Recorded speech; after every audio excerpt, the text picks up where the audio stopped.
What's going on, everybody, and welcome to the Diamond Standard YouTube at the Collector. This is game one,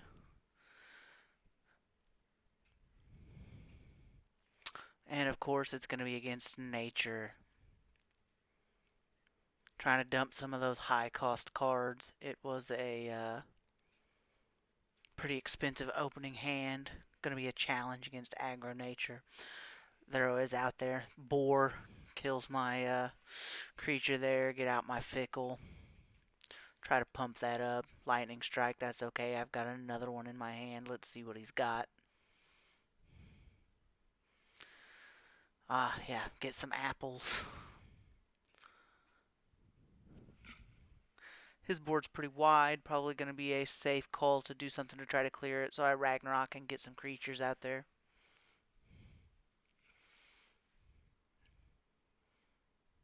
I was lucky in the sense that his confusion missed my obelisk, and then he still got it with the axe woman anyway. But I can get out there with all those from the Arch of a Minmos.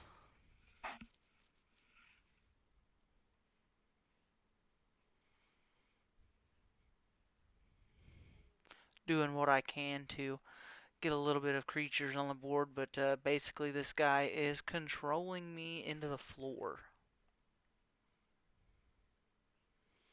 And that's what happens when you're aggro nature. Your board gets wide and you have a lot of control.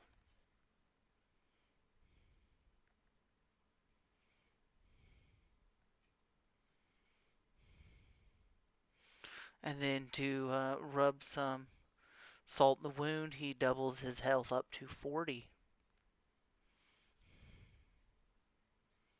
And then clears my entire board again and lets me know who's boss. At this point, I pretty much know it's over. But I like to play it out anyway because I'm hard-headed.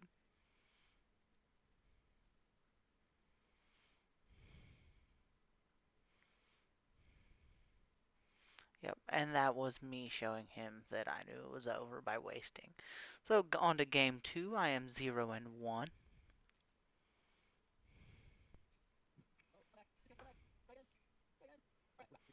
And as game two starts, we will be rolling in to try to get some wide board. And he's doing damage to himself, which is always to a great benefit. He destroys my obelisk, but I still have some choices out there. I want to be able to keep the board as wide as I can so I can get that Nether Swarm Lord pumping creatures up. Good news for me, I have a Curse of Greed in my hand, so I'm going to be able to pop his obelisk and not have to worry about him using that for too long. And then, of course, yeah, the best thing I can do is get that Nightleaf Trapper so that he's unable to destroy my scepter if I end up getting it out. Most of these decks don't run a lot of control.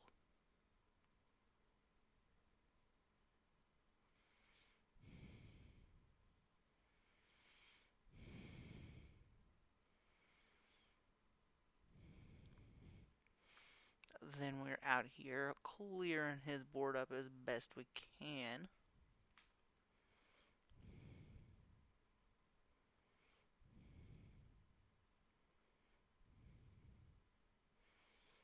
It's not perfect, but we're putting down damage.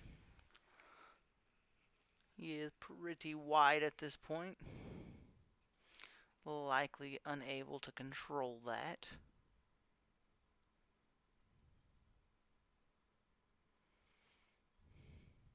And I believe he wins basically on his next round. Yep.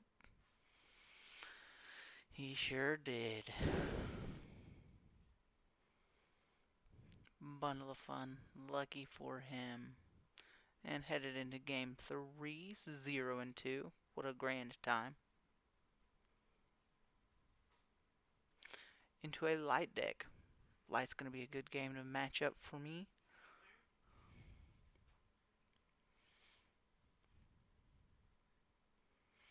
Voracious Fiend open. He's got some stuff out there with ally. That's good. I can knock it down and then waste his blind monk. That's usually a really strong open. Gets the serene blade out there to get ward on things, but it's going to make it so that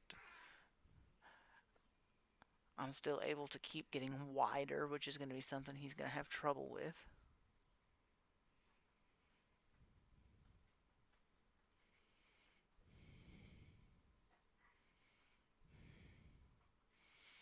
Armor, one of the toughest things to deal with.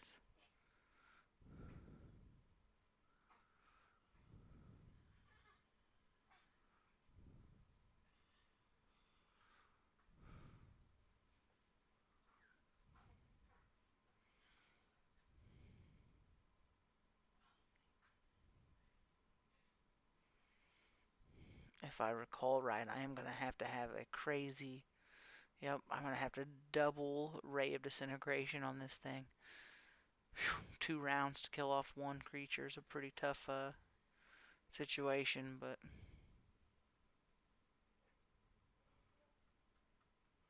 It appears that with that, I'm going to be able to get a little bit of control down and keep knocking him down.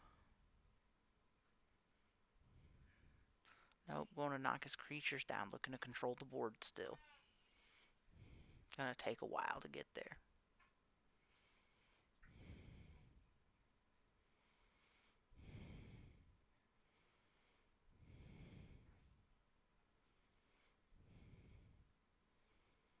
He gets my obelisk, but I still have the arch.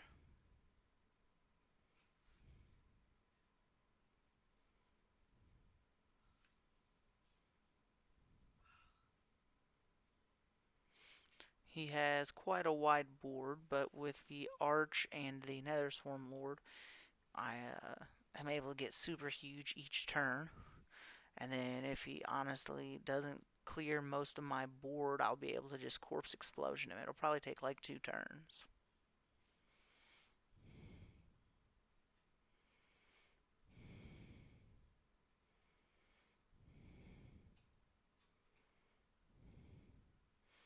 Having to do some thinking there. The Nether Swarm Lord or the Rhino, but the Rhino just is so wide it allows me to get through and really do some damage.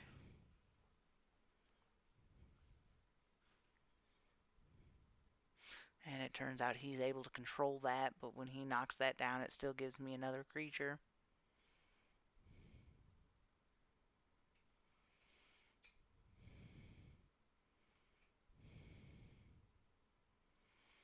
Boom, saved the Nether Swarm Lord for the right time, and now I'm super wide. And he's basically going to be unable to stop me at this point. Because I'm going to be able to lay down enough damage and then Corpse Explosion for the win. One of the big things about the zombies, sometimes you got to use that mid-range control in order to get off a big Corpse Explosion. So, finally a victory going into game 4, 1 and 2. Game 4, a little late into the recording there because I'm only human. It takes me a minute to catch stuff sometimes. And I am facing a magic deck with some wardens here. They're always tough to open into.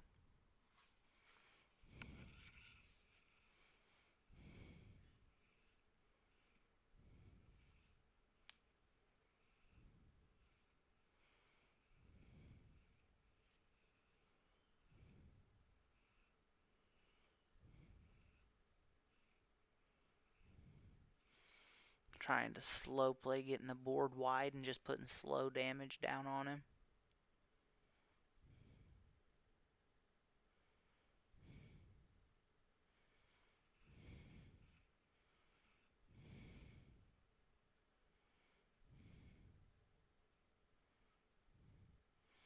Able to prevent him from healing, which was huge. At this point, I'm basically trying to keep that Fickle alive and put down just enough damage that I can Corpse Explosion. Of course not. Board clear. I know at 8 mana I'll be able to deal 1 damage, play the Fae, and do a corpse explosion all in the same turn. Oni heals him a little bit, which is a little bit of a pain, so I've got to get some more zombies out there, which is best with Arch of Minmos, because it's going to be wide enough that I'll be able to corpse explosion and hit him for his entire life. 15 damage with 5 zombies. Boom, good game. So wrap that one up. That's going to be good going into game 5, 2-2. Always feels good to have a even score.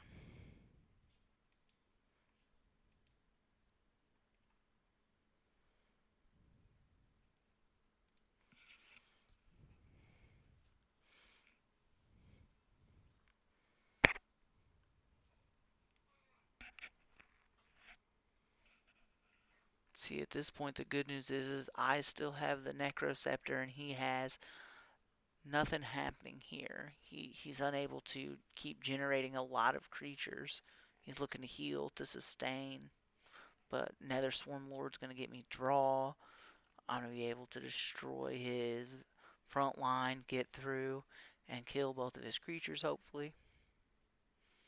And it's that slow stall till we can draw and hit a win condition. Soul Survivor.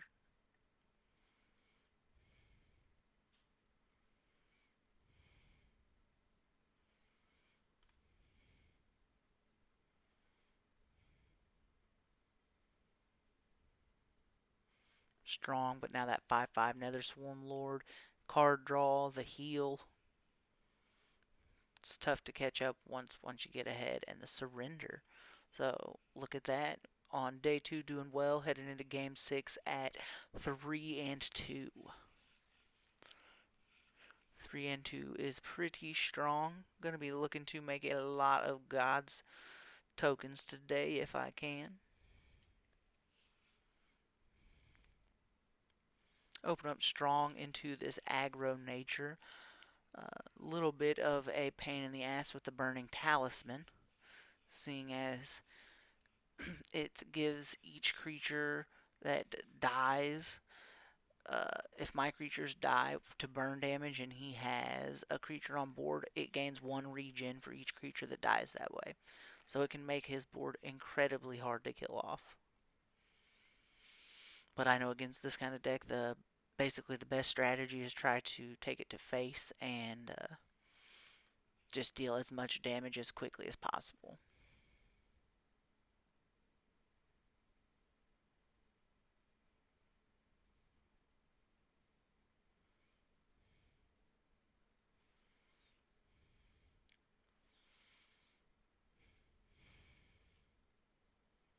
I know it seems like overkill here, but the idea is to keep putting down damage every turn.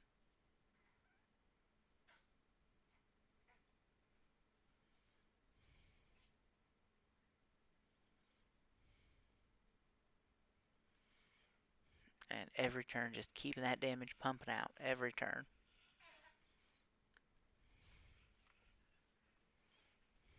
1/1 zombies, they can die to the burn every turn. Doesn't matter. Boom. At this point, I'm waiting to draw a win condition. But I'm staying healed, and he's getting behind. No 1/1s for him. Destroys that. But I pulled a Ragnarok, and that's just enough damage. I'm able to clear it and win the game. So game 7, I missed the recording for that one, but I won, so that's going to make this just a little bit shorter. Game 8. Going into game 8 against another death deck.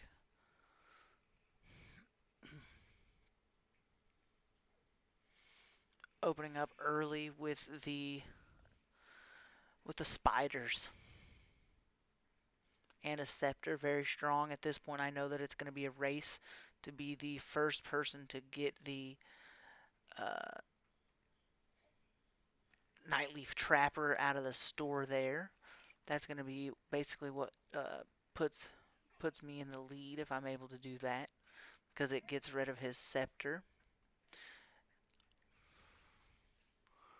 and that's large control for these games because neither of our deck really likely runs a lot of relic removal. Boom. Nether Swarm Lord, keep the board wide, keep his board under control. Keep as many nethers on the board as possible because that keeps my board getting wide. That's fine that he does that. I'm still going to be able to drop a second one and kill the white plane.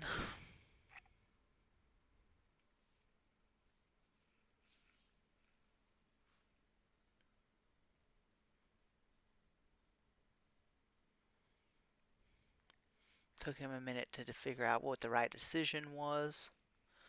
He knows I'm going to have a difficult time controlling him, but it's going to be in my best interest to basically keep his side of the board as small as possible.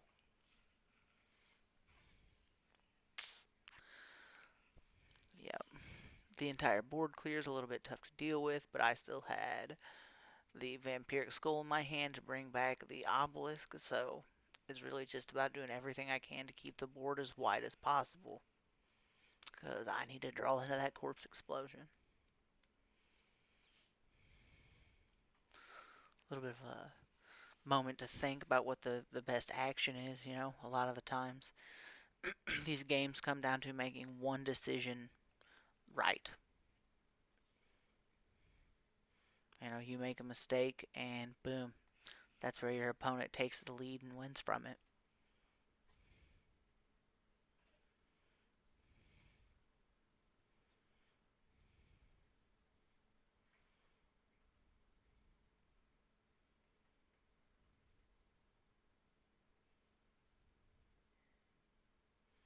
I clear his board and then continue to try to put damage down, and then I do eventually hit the Corpse Explosion, which at this point it doesn't even really matter because I have Ragnaroks, and he knew that I was going to be able to get through and win.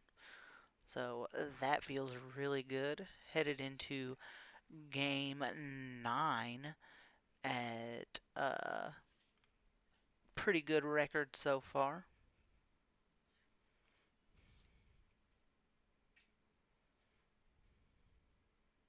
Against another aggro war deck, what are you going to do?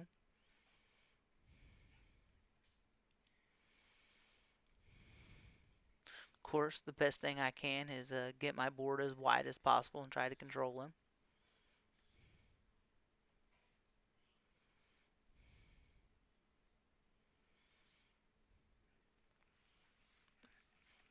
At this point, I know if I can get ahead of him in creatures, that's probably going to provide me the best chance to win.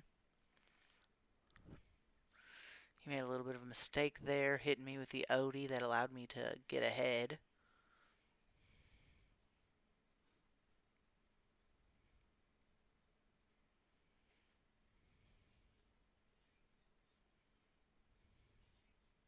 And I just went to face because I knew basically planting as much damage as I could was going to be the strategy here.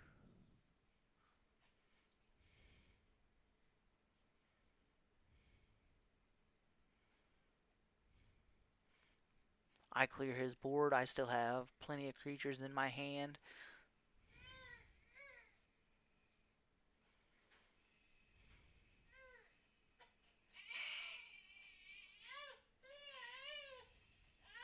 Doing a great job here running him down and try to bust him out. That's my boy Miles in the background. He's an angel baby. I love him. Really am very fortunate. And then Ray of Disintegration to clear his front line. Basically, at this point, anything I can do to put damage down.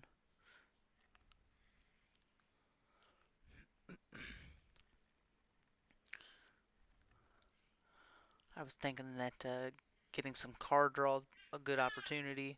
He did end up going for me instead of, or he tried to destroy my Nether Swarm Lord instead of going to face. Probably it would have been a better opportunity for him to go to face.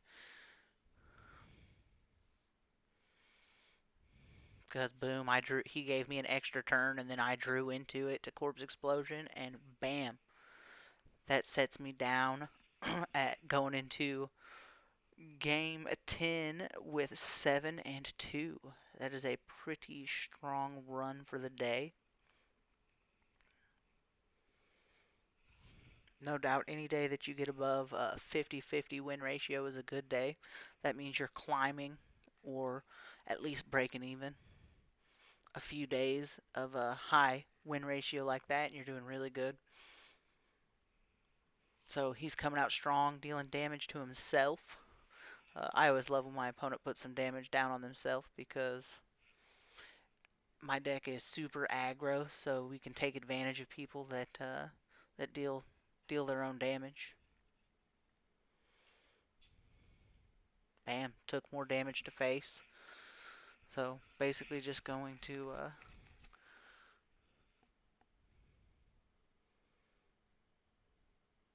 put some creatures down out here and keep getting wide. I understand that I want to knock him down before I give him the chance to get to my obelisk.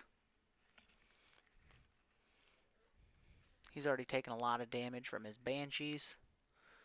And then he wanted to deal damage to me. I know that it's a pretty much basically a good idea at this point to either decide between getting wide or uh, knocking out the rhino and just going to face is better because while the rhino can hit me, it's only 5 damage. He still doesn't have any heal.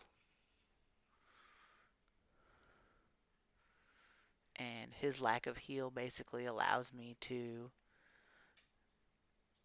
kind of think about whether I need to go face or try to control him, and it leads me to the choice that controlling him is the better move because if I stay in control, I'm going to win the game. I don't want him to have card draw, so I've got to get rid of the Nether Swarm Lord.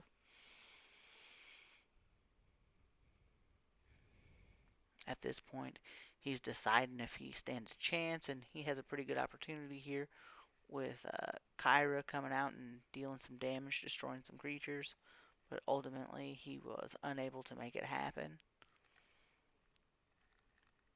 And I get him low enough that he basically is going to have to forfeit because what's he going to pull out that prevents me from killing him? So, bam. And there it is. At the end of day 2, overall score is 8 wins, 2 losses, and I got 15.735 gods. Thank you for joining the Diamond Standard YouTube channel.